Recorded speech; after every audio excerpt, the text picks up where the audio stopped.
Hello বন্ধুরা, আশা করি আপনারা সকলে খুবই ভালো আছেন। টেকনিক অফিসিয়াল ইউটিউব চ্যানেলে আপনাকে জানাই স্বাগতম। আজকে আপনাদেরকে দেখাবো কীভাবে খুব সহজে অ্যান্ড্রয়েড ফোন দিয়ে এফ প্রোডাকশনের মতো থাম্বনেল বানাতে পারেন, ট্রান্সপারেন্ট টেক্সট সহ। তো চলুন আজকের ভিডিওটি শুরু করা যাক।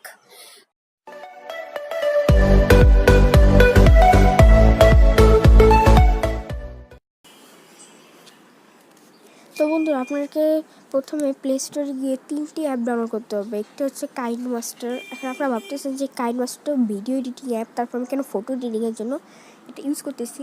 আপনাদেরকে আমি সব পরে বলবো, আপনারা শুধু দেখতে থাকেন ভিডিও। তারপর আপনাদের ইউজ করতে হবে পিক্সেল ল্যাব, তারপর আপনাদের ইউজ করতে হবে পিক্সআর। এই 3টি অ্যাপের মাধ্যমে আপনারা এইরকম থাম্বনেল বানাতে পারেন। তো চলুন, প্রথমে আপনাকে যা করতে হবে, পিক্সআর্টে ঢুকতে হবে। তারপর পিক্সআর্টে ঢুকে আপনারা যে কোনো একটি ফটো সিলেক্ট করবেন। ফটো সিলেক্ট করার পর আপনাকে যা করতে হবে, আপনারা প্রথমে একটি ফটো বেশি কালার একটু বেশি করবেন। আপনাকে আমি দেখাচ্ছি। এফেক্টে যাবেন, তারপর আপনি এখান থেকে একটু বেশি কালারফুল যেগুলো হয় আপনারা ওইগুলো দিবেন ফিল্টার। কেন আপনাদের তো যেগুলো একটু বেশি কালারফুল চাই ওই সব ফিল্টার দিবেন। আপনারা এরকম চাইলে আপনারা ফোনও করতে পারেন। আমিও এরকমভাবে দেওয়া হয়েছে, আপনারা চাইলে যে কোনোরকমভাবে দিতে পারেন। ওই চাইলে একটু ফেড করে দিয়ে দিতে পারেন। তো বন্ধু, আপনারা যে কোনো একটি ফিল্টার চুজ করে নিতে পারেন। আমি এরকম, আপনারা চাইলে একটু বেশি কালারফুল দেবেন যাতে ট্রান্সপারেন্ট করলে একটু বোঝা যায়। তো আমি চেষ্টা করবো, অ্যাডজাস্টমেন্টে যাব, একটু এরকম করে দিয়ে দিলাম, ওকে দিলাম। তারপর আবার ফিল্টারটাকে আবার একটা চেঞ্জ করবো। আমরা শুধু টেক্সটের জন্য, কিন্তু এটা কিন্তু কোনো দেখা যাবে না, আপনারা কোনো টেনশন করবেন না, এটা একদমই দেখা যাবে না। এটা থাকে এরকমই থাক, আমরা তারপরে এটাকে আমরা সেভ করে দিব, সেভ টু গ্যালারি। তারপর আপনাদের যা করতে হবে, একদম নতুন করে করতে হবে, একদম নতুন এই ফটোটা আবার সিলেক্ট করতে হবে। এরকম এই ফটোটা আবার সিলেক্ট করতে হবে। আপনাকে সিলেক্ট করার পর আপনাদেরকে পিক্সেল ল্যাবে যেতে হবে। পিক্সেল ল্যাবে যে আপনারা যে টেক্সটটা লিখবেন সেটা লিখতে হবে। আমি পিক্সেল ল্যাবে যাচ্ছি। আমি পিক্সেল ল্যাবে যাবো এখন। এই যে পিক্সেল ল্যাব, এখানে যে আপনাদেরকে লিখতে হবে, আপনাদেরকে সব কিছু লিখতে হবে। এখানে যে আপনারা বাংলা এবং ইংলিশে যা লেখেন লিখতে হবে। তো আমি লিখি যে আমি পারবো, আমরা ওই ইটা দিই, বা আমরা যে কোনো একটা টেক্সট লিখি। আপনাকে কী করতে হবে, পিক্সেল ল্যাবে আপনারা যে কোনো একটা টেক্সট লিখবেন। তো আমি এখানে লিখলাম যে আমি পারবো, আমরা এই টেক্সটটা লিখলাম, আমি পারবো।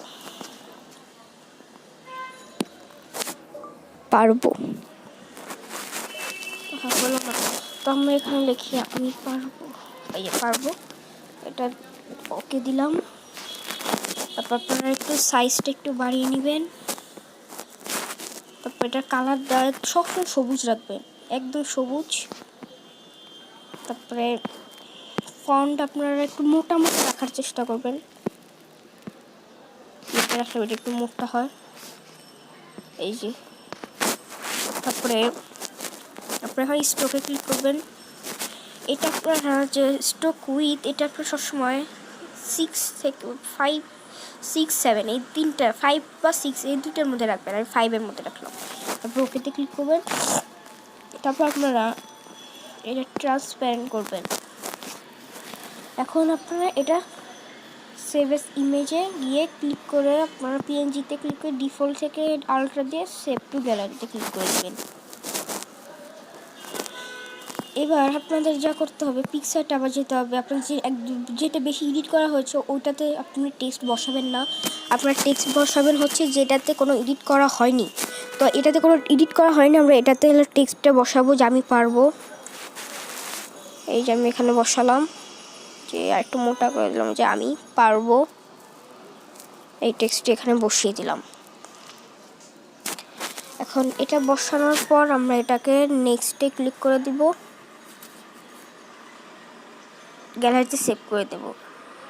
এরপর আপনাদেরকে যা কথা ফটোসে গিয়ে এটাকে আপনাদের সিলেক্ট করে নিতে হবে যে আমি পারবো।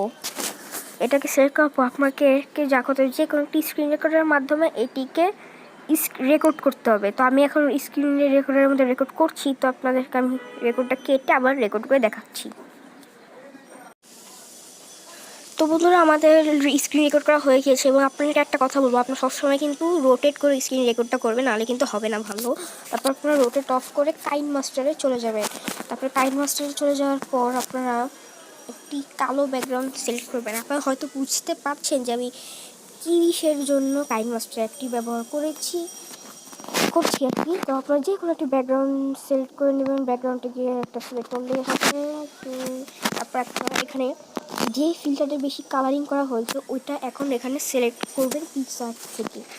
এই যেটা সিলেক্ট করবেন, আমি কি এটা করেছি না অন্য একটা, আমি যেটা করেছি আমি হয়তো ওইটা সিলেক্ট করতে হবে। ওহো আমি ওইটা করিনি, আচ্ছা যাই হোক এটা দিয়ে দেখাচ্ছি। ও সরি, যে কালার যে বেশি যেটা ফিল্টার ওইটা আপনাদেরকে সিলেক্ট করতে হবে। আমি যেমন এটা সিলেক্ট করলাম, তারপরে এটা স্পিড স্ক্রিনে যে ফুল করে দেবেন। তারপরে এখানে আপনারা যে রেকর্ডটা করলেন সেটা আপনাকে এখানে বসাতে হবে, যে আমি পারবো এই স্ক্রিন রেকর্ডার এইটা বসিয়ে দিবেন, ফুল স্ক্রিন করবেন এবং এইটাতে ক্লিক করে ক্রোমা কিতে যাবেন। তারপরে এটা আপনার কি কালার, আপনার যেটা টেক্সটের যে কালার সেটা দিয়ে দিবেন। সবুজ, আমার সবুজ কালার দিয়ে দিলাম। এখন দেখেন সবুজ কালার দেওয়ার পরে সাদাটা পিছনে যে ব্যাকগ্রাউন্ড সেটা পুরো সাদা বানিয়ে দিতে হবে, এবং কালোটা পুরো কালো। তো দেখতে পাচ্ছেন আমি পুরো কালো বানিয়ে দিলাম বেশি। হ্যাঁ এবার ঠিক আছে মনে হচ্ছে, তো এবার ঠিক হয়েছে। এবার দেখেন আমি পারবো, একদম হয়ে গেছে। আপনারা এখন চাইলে অ্যাডজাস্টমেন্ট করেও নিতে পারেন, যে কোনো জায়গায় ভালো জায়গায় বসিয়ে ভালোভাবে দেখা যাবে, অ্যাডজাস্টমেন্ট করে নিতে পারবেন। তারপর আপনারা চাইলে এখানে মিডিয়াতে গিয়ে আপনারা চাইলে ফাইল থেকে যে কোনো ডাউনলোড, আমি যেমন এটাকে এখন আমি করে নিলাম, এটাতে ক্লিক করলাম। ও সরি, এটাকে আগে আমাদেরকে এক্সপোর্ট করতে হবে। আর আমরা যদি এটাকে এক্সপোর্ট করি, এক্সপোর্টে ক্লিক করতে হবে। এক্সপোর্টে ক্লিক করার পর আপনার যখন এক্সপোর্ট হয়ে যাবে, তো দেখতে পাচ্ছেন আমাদের এক্সপোর্ট হয়ে গিয়েছে। এখন আমরা আবার ব্যাকে যাব, ব্যাকে যে এক্সপোর্টে যে এটা আমরা এক্সপোর্ট করেছি সেটাকে আমরা আবার এখানে নিয়ে আসবো। যে এক্সপোর্ট করা এটাকে নিয়ে এসে এটাতে ক্লিক করে, এই যে এটাতে ক্লিক করে ক্যাপচার প্রথমটা দিতে হবে। এই যে ক্যাপচার হয়ে গিয়েছে। এখন আপনারা নিয়ে যেতে হবে আপনাদেরকে পিকআর্টে গিয়ে আপনাদেরকে আমরা আবার ব্যাকে যাব। তারপরে এই যে ফটোটা আমি করলাম যেটা সিলেক্ট করব। তারপর আপনারা এখান থেকে যে কোনো পিএনজি আপনারা ইউজ করতে পারেন, যেমন আমার এখানে সে ওই পিএনজিটা যে আছে যেটা আপনি দেখে থাকেন, ওই পিএনজিগুলো আমার কাছে আছে। এটা আমি ভালো জানি না যে কোথায় দিয়েছিল তিনি। তারপর ওপাসিটি একটু কমিয়ে দিবেন। তারপরে আপনারা আবার অ্যাড ফটোতে ক্লিক করবেন, আপনাদের যে ইউটিউব পিএনজি যেটা সেটা সিলেক্ট করবেন। এই যে ইউটিউব পিএনজি আমার, এটা অ্যাড করে দিবেন। তারপর এটার যে আপনার এটার উপরে বা যেখানে বসার কথা সেখানে বসিয়ে দিবেন, ওপাসিটিটা কমিয়ে দিবেন। তো দেখতে পাচ্ছেন বন্ধুরা, এরকমভাবে আপনারা চাইলে তার মতো থাম্বনেলটা বানাতে পারেন। আমার একটা ভালো হয় নাই, আপনারা চাইলে স্ট্রোকটা একটু কমিয়ে ভালোভাবে খুব সুন্দরভাবে খুব ভালো একটা ফটো সিলেক্ট করে ভালো করতে পারেন। আপনার যদি স্ট্রোকটা দেন তাহলে কিন্তু বোঝা যাবে না ফটোটা ভালোভাবে, সেই জন্য আপনার হালকা একটু হলেও স্ট্রোক দিয়ে দেবেন। তো আপনাদেরকে দেখালাম কীভাবে ফোন দিয়ে খুব সহজে তার মতো লোগো বানাতে হয়। তারপর আপনার এখানে গিয়ে সেভ করে দিবেন। তো বন্ধু আপনাদেরকে দেখালাম খুব সহজে কীভাবে 3টি অ্যাপের মাধ্যমে এই ট্রিক্স টিপ করে আপনার ট্রান্সপারেন্ট টেক্সট সহ থাম্বনেল বানাতে পারেন এফ প্রোডাকশনের মতো। এরকম ভিডিও যদি আরও দেখতে চান তাহলে অবশ্যই আমার চ্যানেলটিকে সাবস্ক্রাইব করুন।